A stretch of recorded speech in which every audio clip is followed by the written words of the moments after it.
for me. I'm free.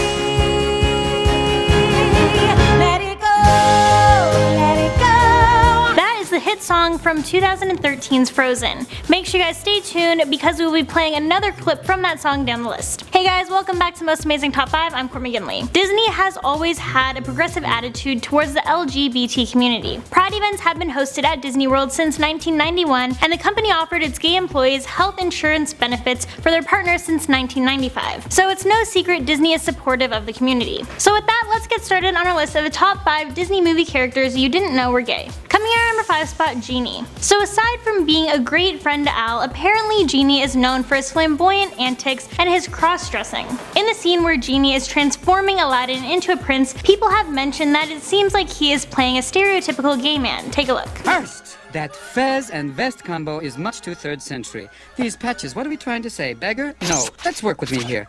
Genie also promotes Aladdin by saying, "That physique, how can I speak, weak at the knees." A lot of people also say that Genie has a crush on Aladdin, and it's also been suggested that if guys just have the right ear pierced, then that means that they're gay, and Genie has his right ear pierced. Another reason people speculate that Genie is gay is because of the scene where Aladdin selflessly uses his last wish to free Genie. Once free, Genie says he's off to see the world. Now, I just thought this was because he was trapped in a lamp for years upon years, but apparently some people read into this as Genie leaving because he could no longer stand to see his love Aladdin being with Jasmine. Yet Genie is there when the two of them get married. Heck, he's even setting off fireworks and crying happy tears. So yeah, this one is a little far-fetched for me, but a lot of people do consider him to be gay, so that's why he's on the list. In at number 4, Governor Ratcliffe. If you've watched Pocahontas as a kid, then you've seen Governor Ratcliffe, and you just think he's some evil villain because he's so mean to all of his men. But then you rewatch it as an adult, and you start to notice some things you didn't really catch on to when you were younger. So apparently the filmmakers on this movie wanted to display Ratcliffe as a fop. If you're like, what the heck is that? Don't worry, I had no idea either. When I looked it up, I discovered this word was used back in 17th century England. It's used to negatively describe fashionable, effeminate, cowardly men.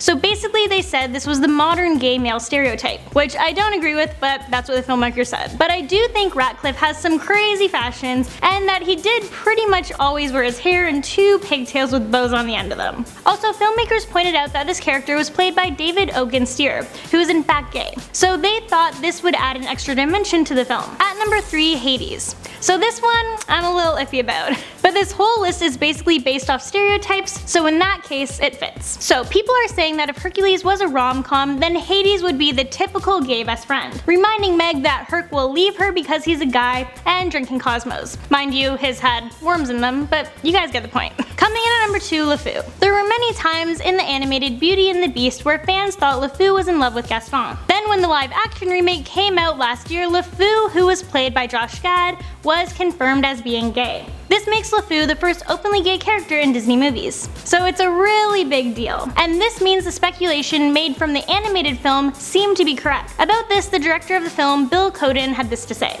I talked before about how we translate this into live action. That means building out the characters. It's also a translation to the 2017, you know. And what this movie is about. What has this story always been about for 300 years? It's about looking closer, going deeper, accepting people for who they really are. He went on to say, LeFou is someone who on one day wants to be Gaston and on another day wants to kiss Gaston. But of course this decision did end up making a lot of headlines, and with that came some backlash. There was even a theater in Alabama that didn't screen the movie due to this change. However, Josh Gad, who as I mentioned played the character, was very proud of bringing this new element to the big screen. And in at number 1, Elsa. So many fans and critics have pointed out that they believe Elsa is a lesbian. One major reason for this being that they viewed the Oscar-winning song Let It Go played as a coming out anthem. Literally the whole song can be related to coming out. I never looked at it that way, but listening to it again, relating it to coming out, it really does seem to represent that. This part in particular. Never going back.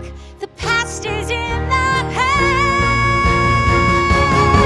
Let it go, let it go. Another thing that's pushed people to believe that she is a lesbian was the fact that in the end she doesn't end up with a knight in shining armor, which just shows there are no boundaries when it comes to love. I just viewed this as a strong message towards female empowerment, but apparently some people looked at it a little more deeper than that. Another thing was the fact that Elsa was trying to hide her ice powers, which was looked at as a metaphor for staying in the closet. On top of that, there's also the fact that Elsa was just born with her powers. Just like gay people are just born gay and straight people are just born straight. It's not a choice. And there's more. There's also been a lot of speculation that Elsa is going to have a girlfriend in the Frozen sequel.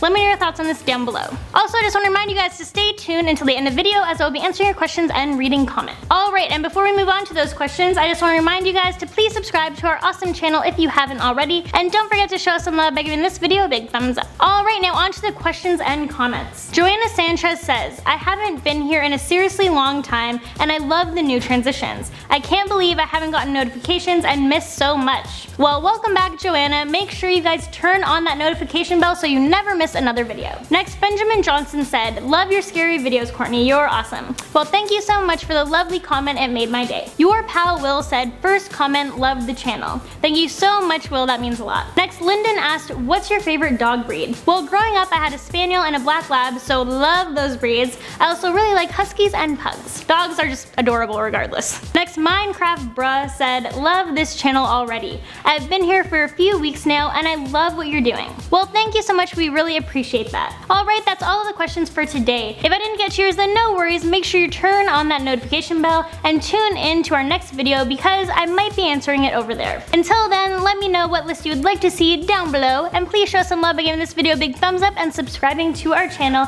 and I will catch you in the next one.